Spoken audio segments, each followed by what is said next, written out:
ଯେତେବେଳେ ଲୋକମାନେ କୁହନ୍ତି କି ଭଲ କର୍ମ କର ତୁ ସ୍ୱର୍ଗକୁ ଯିବୁ କିମ୍ବା ନରକକୁ ଯିବୁ, କିନ୍ତୁ ଯଦି ଆମେ ସେ କଥାକୁ ଚିନ୍ତା କରିବା ଭଲ ଭାବରେ କି ସତରେ କ'ଣ କେହି ମଲା ପରେ ସ୍ୱର୍ଗକୁ କିମ୍ବା ନରକକୁ ଯାଆନ୍ତି, ସତରେ କ'ଣ ସ୍ୱର୍ଗ ଆଉ ନରକର ବ୍ୟବସ୍ଥା ଅଛି, ତ ତେଣୁ ଆମେ ଏହାକୁ କନଫର୍ମ କେମିତି ହେବା କି ଆକ୍ଚୁଆଲି ଯେଉଁମାନେ ମରୁଛନ୍ତି ସ୍ୱର୍ଗ କିମ୍ବା ନରକକୁ ଯାଉଛନ୍ତି ବୋଲି ତାହା ଆମେ କନଫର୍ମ କେମିତି ହେବା? ଦେଖନ୍ତୁ, ସବୁଠୁ ଇଣ୍ଟରେଷ୍ଟିଂ କଥା ହେଉଛି, ଦେଖନ୍ତୁ ଯେଉଁ ପର୍ଯ୍ୟନ୍ତ ଆମେ ପୃଥିବୀ ପୃଷ୍ଠରେ ଅଛନ୍ତି ଆଉ ଯେଉଁ ପର୍ଯ୍ୟନ୍ତ ଆମେ ଶରୀର ତ୍ୟାଗ କରିନାହାନ୍ତି କିମ୍ବା ମୃତ୍ୟୁ ଆମର ନ ହେଇଛି, ତ ସେ ପର୍ଯ୍ୟନ୍ତ ଆମେ ସ୍ୱର୍ଗ ଦେଖିପାରିବା ନାହିଁ।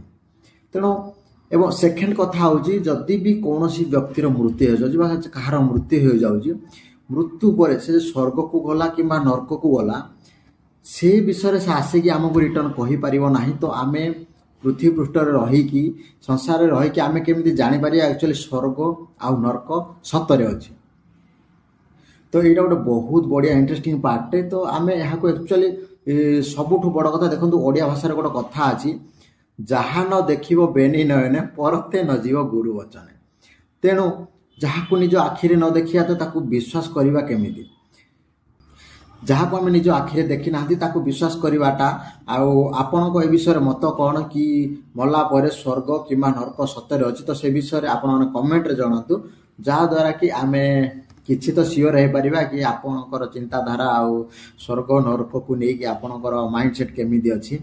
ତ ଜୟ ଜଗନ୍ନାଥ।